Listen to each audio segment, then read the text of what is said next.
Father. Ada. Good afternoon, sir. Welcome, Adeze. Good afternoon, sir. No. Okay. Abịam confession. Ka kwupụta njọ m n'iru Chukwu. Njọ a na-emesirọkwa m n'obi. Sirọkwa m n'obi cha. Njọ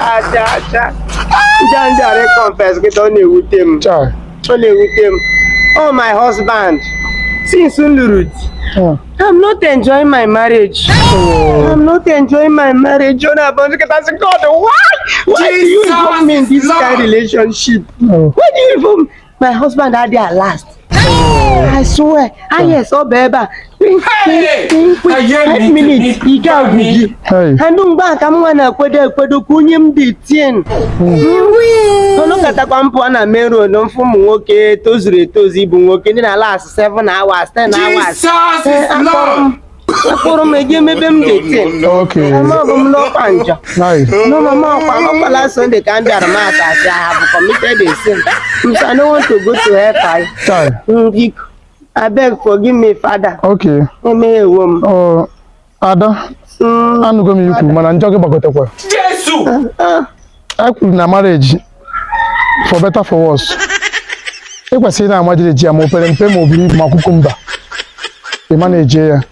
Ma 2 minutes ma minute man. I ga manage ya. I na-edi ya. Mma nye gị ọpịpịa. I ga-esi ebe a sụọ ọhịa. Nke bidoro ebe a wee ruo Ọka Road. Ọka Road. Ị ga-ebute ndị ụka agba rice na rice ya gwugo. Foreign. Ị ga-ebutere anyị 20 tubers. Ọ bụrụkwa my fault. Ị ga-ebutere anyị 20 tubers of yam. Jesus. Ite ofu ewu nke a ga-ekodo ebe a.